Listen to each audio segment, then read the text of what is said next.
You think you know what it means to be unwanted? 17-year-old Margaret Rose Sinclair wasn't just unwanted. In 1873, she was for sale, and the person selling her was her own mother. The price for a daughter, they said, was too plain for anything but a life of hard labor, was 30 pieces of silver, a number that should send a chill down your spine. Margaret's bare feet were silent on the cold wooden floorboards of the cabin. Her own home, but it didn't feel like home anymore. It felt like a cage, and the door was about to be opened by a monster. Outside her room, she could hear the final, gritty details of the transaction that would end her life as she knew it. $30 is my final offer. A man's voice scraped the air, a sound like gravel rolling downhill. Take it or leave it. Margaret pressed her spine flat against the wall, trying to shrink, to become invisible. Through a crack in the wood, she saw them. Her mother's hands, worn and shaking, cupping the silver coins. In the flickering firelight, they looked like a handful of fallen stars. But all Margaret felt was a black hole opening in her chest. She's 17. Her mother's voice was thin, a thread about to snap. Strong as any boy. She knows how to work. Margaret had heard it her whole life. Strong, useful, good heart, never pretty, never precious. The other girls in Cheyenne got ribbons braided into their hair. Margaret got sighs and reminders that beauty isn't everything. The man at the table, Thomas Barrett, was a mountain of a man, making their tiny cabin feel like a dollhouse he could crush with one fist. He grunted. The girl comes with the clothes on her back and nothing more. My wife needs help with the cooking and the cleaning. Ranch work is hard. The men need their meals. He wasn't just buying a worker. He was buying a possession. Margaret's fingers found the small silver thimble in her pocket, the last gift from her grandmother. It felt warm, a tiny anchor of love in a cold, terrifying sea. Her grandmother used to say true beauty came from kindness. But kindness wasn't a currency in the Wyoming territory. Survival was. What about schooling? Her mother asked, the question already defeated before it left her lips. No time for books on a ranch, Barrett dismissed, but she'll have a roof over her head and 3 meals a day. More than most can promise. The clink of coins being swept into her mother's pocket was the sound of a nail being hammered into a coffin. Her coffin, 30 pieces of silver. The story from Sunday school about Judas betraying Jesus flashed in her mind. The irony was so sharp it felt like a physical wound. It's settled then, Barrett's voice boomed. I'll come for her at dawn. Have her ready. The sound of his heavy boots walking away was a countdown. Margaret crept back to her room, her sanctuary, now just a holding cell.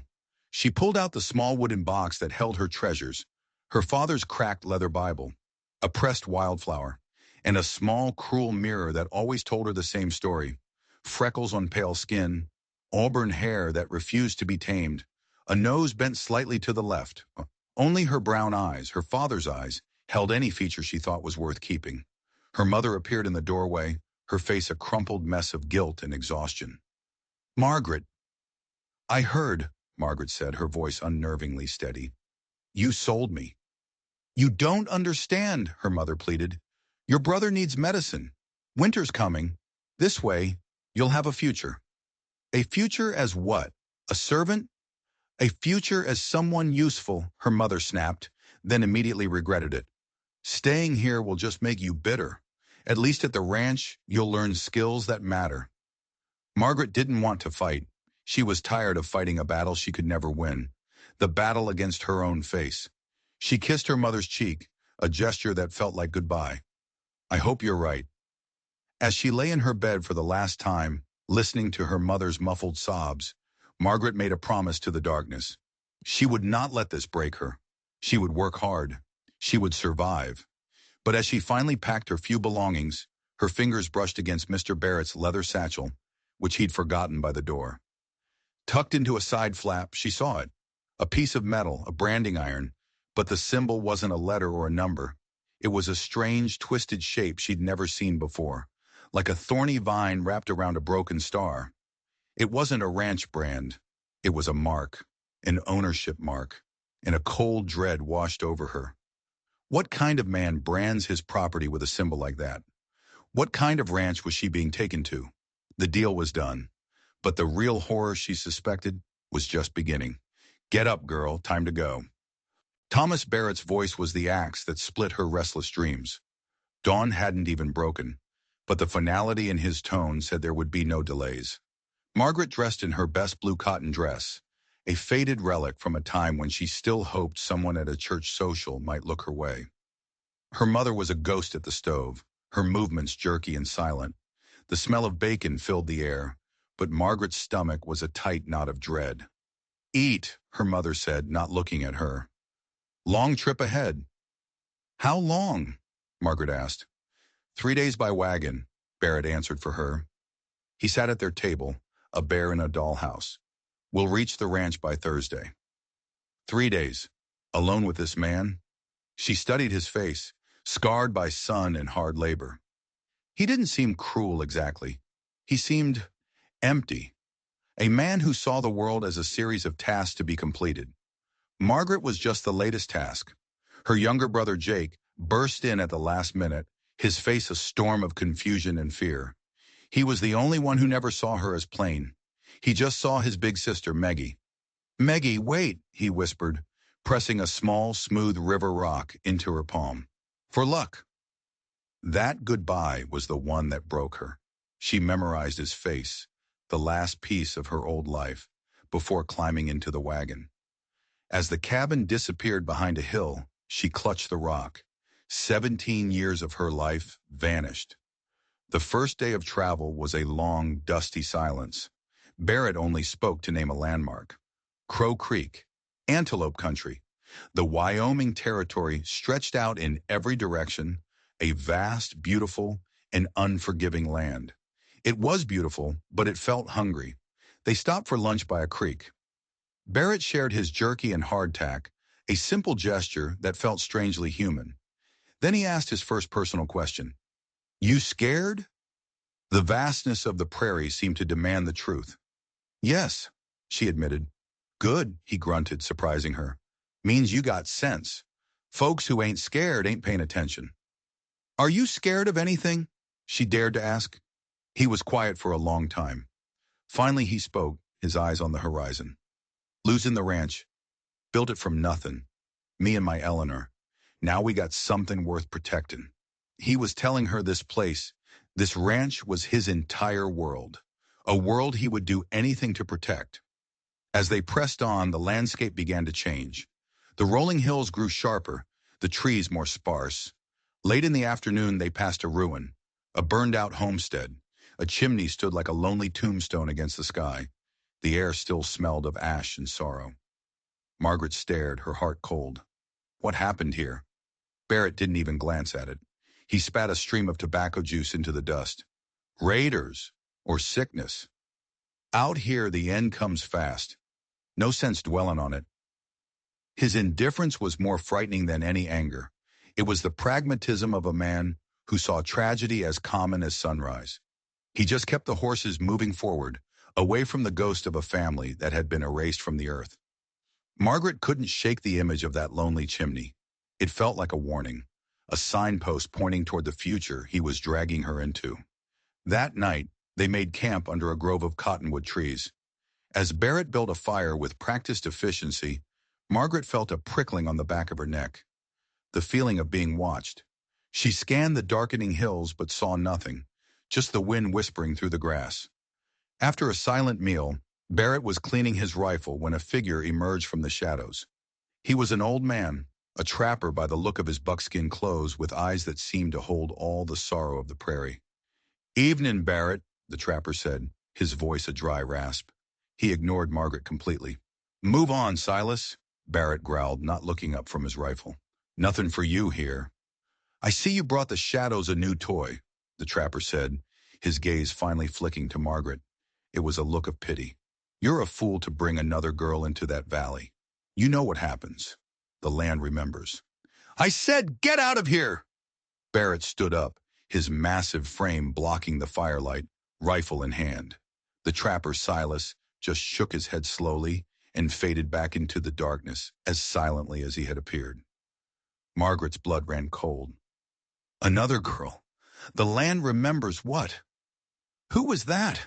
She asked, her voice trembling. Nobody, Barrett said, his face a mask of stone. Just a crazy old man. Get some sleep. We reach the ranch tomorrow. Sleep was impossible. The trapper's words echoed in her mind. The shadows have teeth.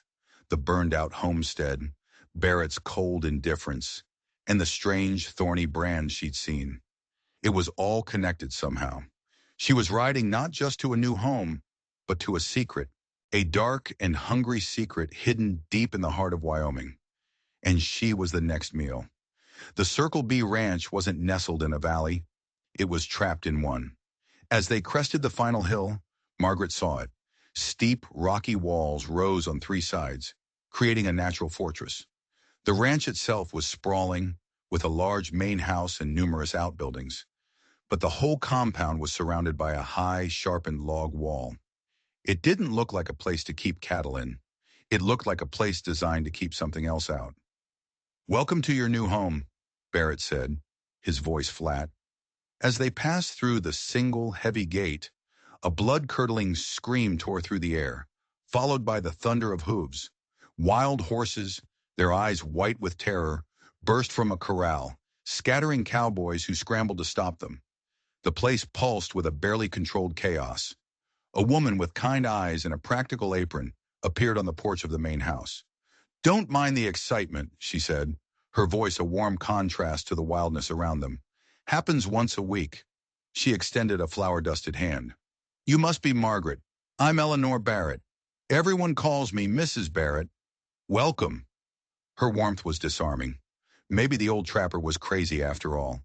The house was solid and beautiful, with a huge stone fireplace and sunlight streaming through clean windows. It felt safe, permanent. "My husband Thomas handles the ranch," Mrs. Barrett explained, "but I run the house, and that's where you'll be helping me."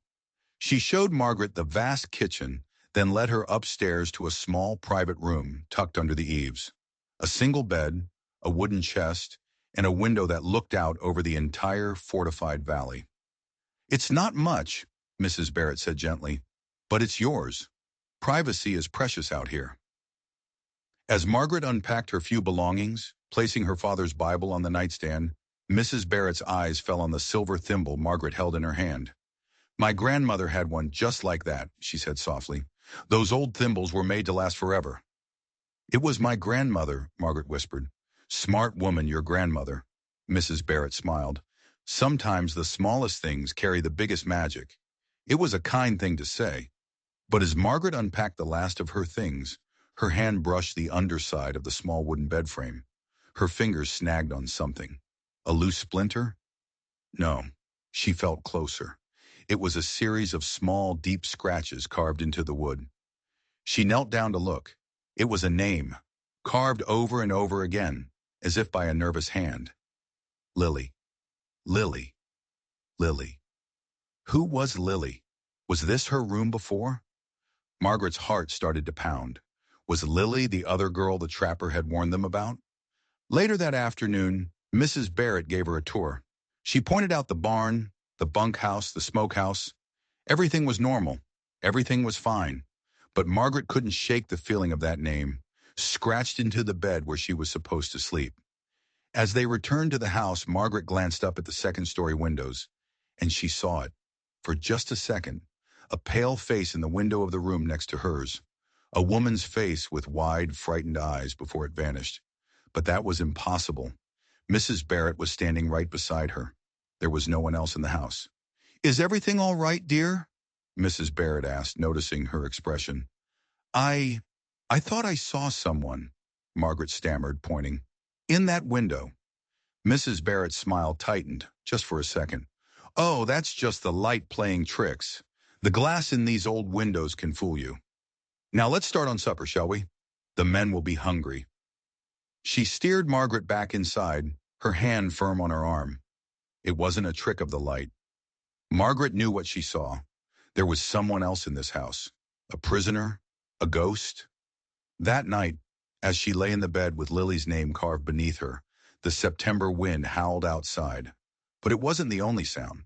From the room next door, the room with the locked door, she could hear a faint, rhythmic scratching, just like the scratches under her bed. Someone was in there, and they were trying to carve their way out. The voice that floated through the pre-dawn air was the most beautiful thing Margaret had ever heard. It was a man singing a gentle, heartbreaking melody about home and loss. The sound was so pure it made her chest ache. She was preparing breakfast, and the song made her drop an entire pot of beans. "That's steady," Mrs. Barrett said, appearing in the doorway with a knowing smile. "James Morrison, best hand with horses I've ever seen, and a voice that could charm angels from heaven." Margaret knelt to clean up the mess, her face burning. Through the window she saw him. He was brushing down a black horse, his movements as gentle as his song. He wasn't handsome in the classical sense, but he radiated a quiet confidence, a sense of peace that seemed at odds with the chaotic energy of the ranch. "He's been here 3 years," Mrs. Barrett continued, watching Margaret's reaction. "Came up from Texas. Never talks much about his past, but his work speaks for itself. The horses trust him like no one else." As if on cue, Steady looked up and saw them in the window. He smiled, a smile as warm as the morning sun, and gave a small wave. Margaret ducked out of sight, mortified. Mrs. Barrett chuckled. "He won't bite, dear. Steady's about as dangerous as a lamb." But later, as Margaret worked, she heard the song again, and this time she listened to the words. It was a story of a lost love, a girl who had vanished like a ghost in the night, and the name he sang over and over, with a voice full of sorrow, was Lily. A chill went down her spine. Steady was singing about the girl whose name was carved under her bed. That afternoon, Margaret was sent to the barn to fetch some supplies. The barn was huge and filled with the sweet smell of hay. In a dark, unused stall in the back, she stumbled over a loose floorboard. Curious, she pried it up. Underneath was a small, hidden compartment, and inside was a worn leather journal. Her hands shaking, she opened it. The handwriting was feminine, elegant. The first page read, "Property of Lily Ann. May my thoughts find peace here." It was Lily's diary. She flipped through the pages. It was filled with descriptions of the prairie, sketches of horses, and entries about her life on the ranch. She wrote about Mrs. Barrett's kindness, about Mr. Barrett's terrifying temper, and she wrote about Steady. "James holds a gentleness in him that this land tries to stamp out. When he sings, I feel as though my own heart has found its voice. He speaks of a future for us, away from here, a small ranch of our own in Colorado. He is making plans. I pray he is right. I pray we can escape." Escape? Why did they need to escape? The last entry was dated almost a year ago to the day. The handwriting was shaky, panicked. "Thomas knows. He saw James give me the locket. His eyes, they were not human. He told me I was his property, that I would never leave the valley. Never." Eleanor tried to calm him, but she is as much his prisoner as I am. "Steady has a plan. We leave tonight, during the storm. We meet at the ridge. If I do not make it, if this is my last entry, know that it was not an accident. Look for the silver locket. It will prove everything." Margaret's blood turned to ice. Lily hadn't just disappeared. She was trying to escape Thomas Barrett, and she never made it. Suddenly, a shadow fell over her. She looked up. Steady was standing at the entrance to the stall, his face unreadable. He had seen her with the diary. "Sometimes," he said, his beautiful voice now low and cold, "it's better not to go digging for things that are buried." Was that a warning or a threat? The kind man with the angel's voice was connected to this darkness. He was part of the secret. Margaret slammed the diary shut, her heart hammering against her ribs. She was trapped in a dead girl's room, holding a dead girl's diary, and the man the dead girl loved was standing right in front of her. And she had no idea if he was here to save her or to make sure she was buried right alongside Lily. "You shouldn't have found that," Steady said, his voice losing all its melodic warmth. It was flat, dangerous. Margaret scrambled to her feet, clutching the diary to her chest like a shield. "What happened to her, Steady? What happened to Lily?" He took a step forward into the dim light of the stall, and for the first time, she saw the profound sadness in his eyes. It was a grief so deep it seemed to have carved canyons into his soul. What do you think happened? This is Barrett's kingdom. Nothing happens here that he doesn't allow. The diary said he found out you were leaving, Margaret whispered. She was afraid of him. She should have been, Steady said, his jaw tight. We all should be. He looked past Margaret, out toward the main house. He's a collector, you see, of beautiful things, horses, land, people, and he doesn't let his collection go. A horrific understanding began to dawn on Margaret. She wasn't hired as a simple cook. She was a replacement, another piece for Thomas Barrett's collection. Why are you still here? She asked, her voice trembling. If you knew what he did. Justice, he said, the word a single hard stone. I stayed to find proof, to make him pay. But this valley, it holds its secrets tight. He looked at her, and his expression softened slightly. He brought you here, and I saw it happening all over again. I tried to stay away, to keep you out of it. But you have a curious heart, Margaret, just like her. Suddenly, shouting erupted from the yard. Men were running, grabbing rifles from the bunkhouse. Riders coming! Someone yelled. Looks like the Dawson brothers. Steady's head snapped up. His focus shifted instantly from the past to the immediate, deadly present. Get in the house, lock the doors. Do not come out, no matter what you hear. He was already moving toward the chaos, all business. But Margaret didn't move. She thought of Lily's last words. Look for the silver locket. The Dawsons were known rustlers, a vicious gang. But as they rode up to the main gate, 6 armed men with mean, sun-scorched faces, they weren't driving cattle. They were leading a single riderless horse, and tied to the saddle horn, glinting in the sun, was a small silver locket. The lead rider, a big man with a beard that couldn't hide a cruel sneer, held up his hand. Barrett, we're not here for your cattle, he yelled. We're here for justice. We found what's left of our sister out in the Badlands, and we found this with her. He held up the locket. We're here for the man who killed Lily Dawson. The world tilted on its axis. Lily wasn't just a hired girl. She was a Dawson, and her brothers were here for revenge. Thomas Barrett stepped onto the porch, a rifle in his hands, his face a mask of thunder. Your sister was a thief who ran off in the night. I owe you nothing. Liar, the Dawson brother roared. She wrote to us. She told us she was in love, that she was being held here against her will by you. She said you were a monster. From the kitchen window, Margaret watched Mrs. Barrett's face crumble. The kind, warm woman dissolved into a terrified, weeping mess. It was an accident, Thomas, she sobbed. Tell them it was an accident. An accident? Lily's diary screamed otherwise. The first gunshot cracked the air, and the yard exploded into a war zone. Margaret ducked as a bullet shattered the window above her head. This wasn't about cattle. This was a blood feud, a war over a dead girl. And Margaret was trapped in the middle of it, holding the one thing that could prove who was lying and who was telling the truth. She looked down at the diary in her hands. Lily's final entry wasn't just a cry for help. It was a map. We meet at the ridge. Ignoring Steady's warning, Margaret slipped out the back door. The gunfight raged in the front yard, providing the perfect cover. She knew the old Indian trail Steady had shown her, the one that led up to the ridge overlooking the ranch. She had to see it for herself. She had to find the place where Lily's life had ended. The climb was steep and treacherous. Below her, the sounds of the gunfight echoed off the canyon walls. When she finally reached the ridge, the wind was cold and sharp. The view of the ranch was panoramic, and that's when she saw it. A small, simple wooden cross, nearly hidden in a grove of aspens just off the trail. It was a grave, unmarked, forgotten. Lily's grave.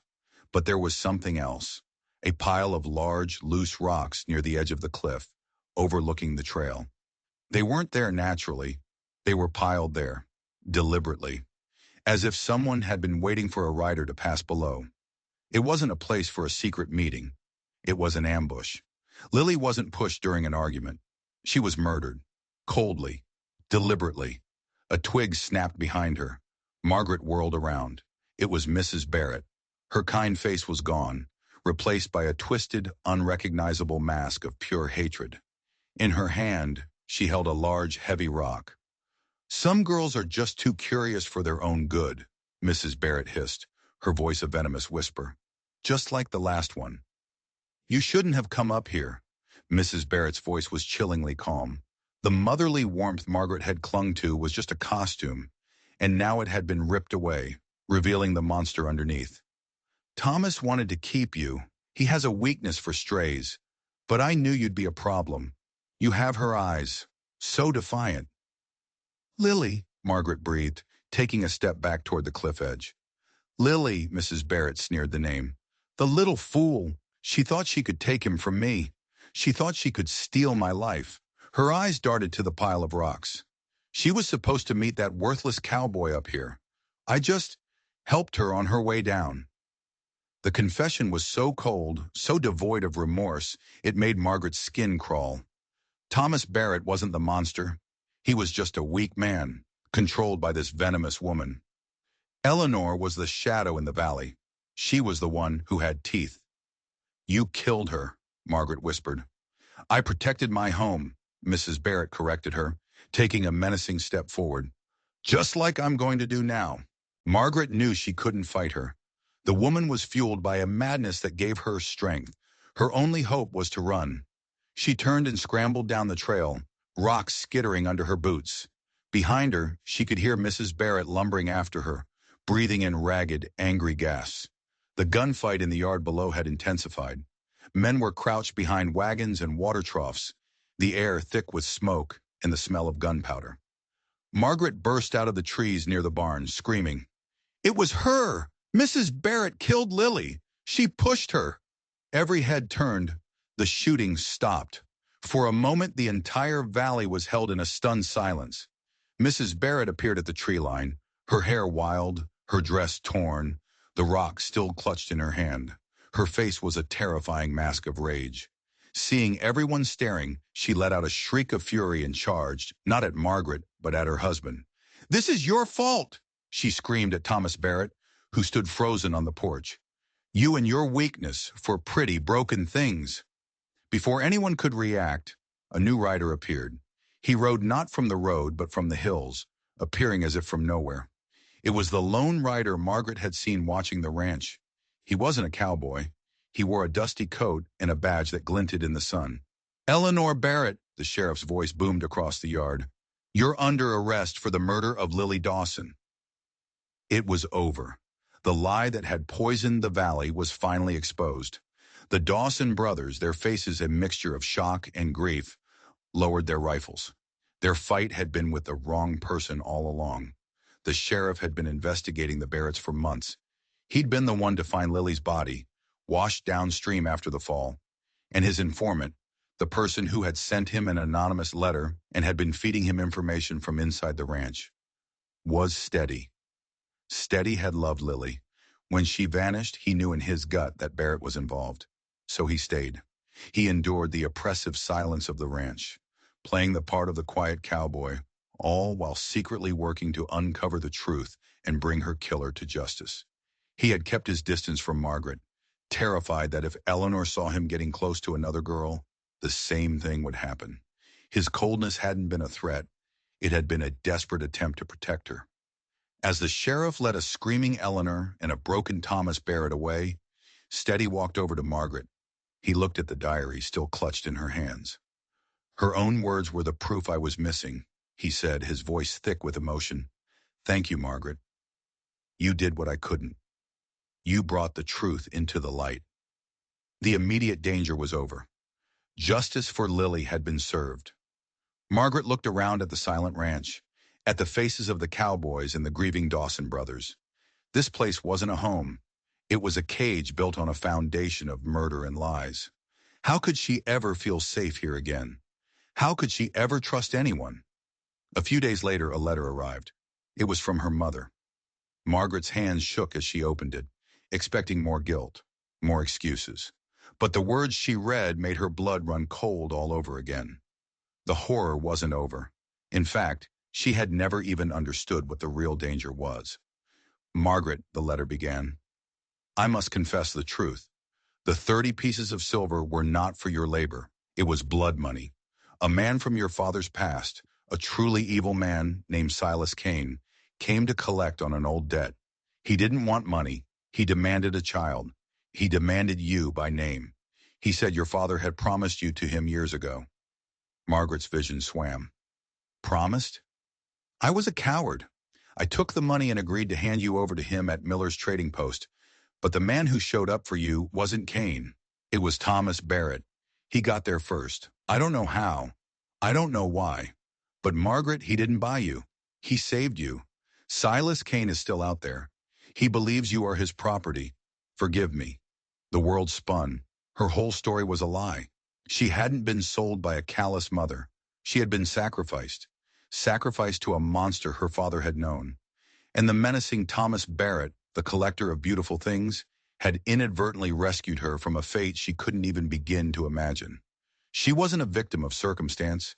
She was being hunted, and the man who bought her was the only thing that had stood between her and the real monster. But now, the Barretts were gone.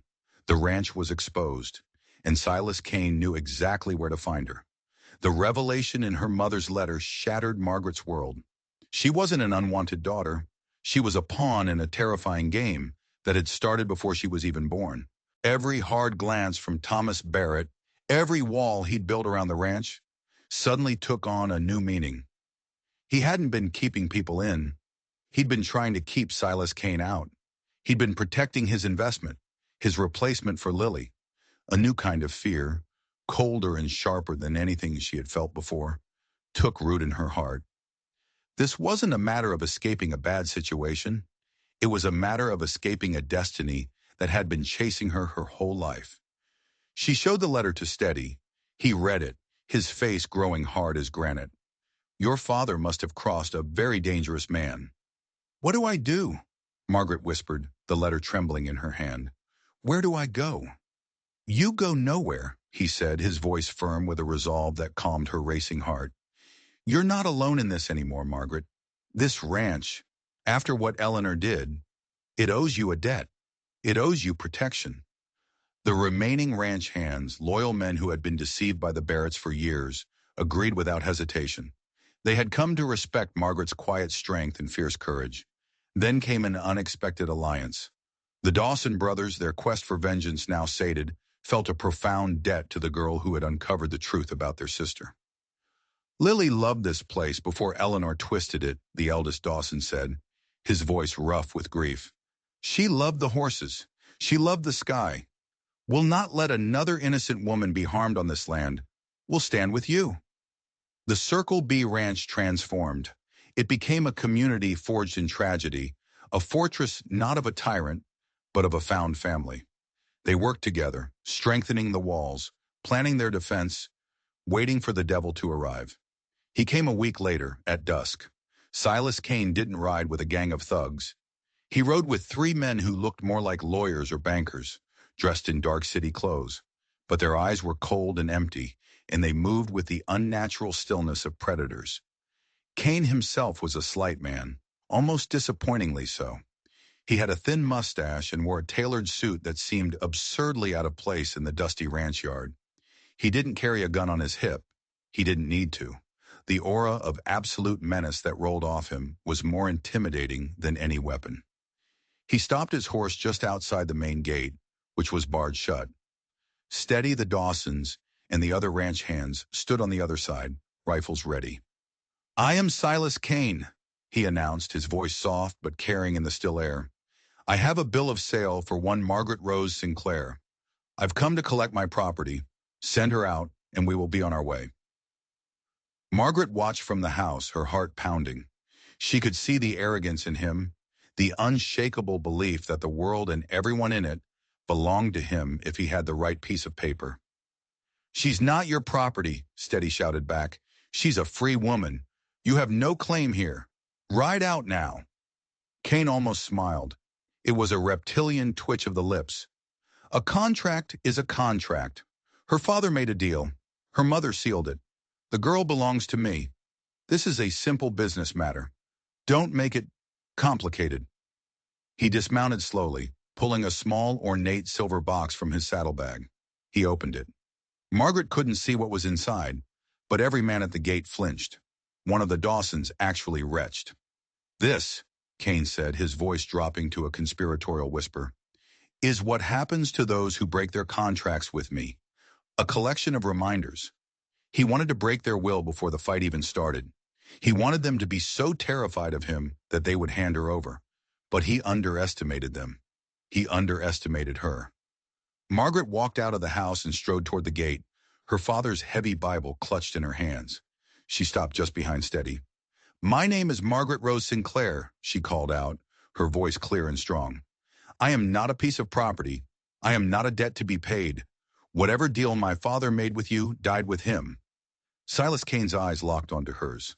The polite facade vanished, and for the first time, she saw the monster beneath. It was an ancient, bottomless hunger. "You have no say in this, girl. You are a thing, a commodity, and you are mine." "No," Margaret said, and she opened the Bible. She didn't read from it. She held it up. "This book speaks of good and evil, of justice and damnation, and it says a soul cannot be bought or sold. My soul is my own, and you will never have it." For the first time, Silas Kane looked uncertain. He dealt in fear and greed, in paper contracts and intimidation. He had no answer for this girl, armed with nothing but faith and an unbreakable sense of her own worth. His frustration boiled over into rage. "Then you will all die protecting something that isn't yours," he shrieked, and his men drew their weapons. The battle for Margaret's soul had begun. The fight was brutal and swift. Kane's men were professionals, but Steady and the Dawsons were fighting for their home, for the memory of Lily, and for Margaret's future. They fought with the ferocity of men who had nothing left to lose. But Kane himself was the real threat. He moved through the chaos with a terrifying grace, not with a gun, but with a long, thin blade that seemed to appear and disappear in his hand. He was heading for the gate. He was heading for Margaret.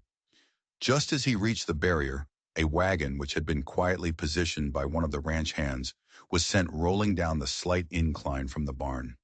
It smashed into the gate with the force of a battering ram, splintering the wood and sending Kane leaping backward. In that moment of distraction, the sheriff, alerted by a rider sent out hours before, arrived with a posse. They surrounded Kane and his remaining men. The fight was over. Kane, a man who had built an empire on fear, was finally cornered. He looked at Margaret, his face contorted with hate. "This isn't over," he hissed. "Yes," Margaret said, meeting his gaze without flinching. "It is." The morning of the wedding dawned clear and bright. Autumn had painted the Wyoming hills in strokes of golden fire, and the sky was a brilliant, cloudless blue. Margaret stood in her small room, looking not at her reflection, but out the window. She saw the ranch, her home, bustling with life. The Dawson brothers, no longer haunted by vengeance, were laughing with the other hands as they set up benches for the guests. Mrs. Henderson from town was directing the placement of a magnificent wedding cake. The whole valley felt alive, cleansed, healed. A knock came at the door. Her brother Jake walked in, looking tall and handsome in a borrowed suit. He'd arrived a week ago, sent by their mother, not with excuses, but with a box containing their grandmother's wedding dress and a simple tear-stained note that said only, "Be happy." "You ready, Meggie?" he asked, his voice full of pride. Margaret turned from the window and for the first time saw the woman in the mirror. She wore the delicate lace dress, a string of simple pearls around her neck, a gift from the Dawsons, purchased with the first profits from the now thriving ranch. Her hair was woven with wildflowers. She didn't see a plain face or a crooked nose. She saw a survivor. She saw a woman who knew her own worth, a worth that had nothing to do with mirrors. She was beautiful because she was free. "I'm ready," she said. Jake walked her down the aisle, a path strewn with autumn leaves. The whole community was there. Cowboys, townspeople, neighbors who had once whispered about the strange fortified ranch and now came to celebrate its rebirth. But Margaret only saw Steady. He waited for her under an arch of cottonwood branches, his eyes shining with a love so pure and steady it felt like the bedrock of the earth itself. He hadn't rescued her. He had stood beside her while she rescued herself. He had seen her strength when she couldn't see it herself. As she took his hand, the preacher's words washed over them, a blessing on a union forged in fire and truth. She thought about the 30 pieces of silver, the price of a girl deemed worthless. She thought about the journey across the hostile plains, the secrets buried under floorboards, and the monsters, both elegant and insane, that she had faced. She had been sold, betrayed, hunted, and threatened. But she had endured. She had learned that family is not always the one you are born into, but the one you build. It is the one that stands with you at the gate when the devil comes to call. Looking into Steady's warm, honest eyes, Margaret knew she had found her home. Not in a house or a valley, but in the shelter of a love that asked for nothing but for her to be exactly who she was. The wind sang through the trees, and it sounded like a promise of a future she would build with her own two hands, a life of her own choosing, a life of immeasurable worth. If you enjoyed Margaret's journey and believe that everyone deserves to find the family that sees their true worth, don't forget to hit that subscribe button and let us know in the comments, what do you think true beauty really is? Thanks for watching.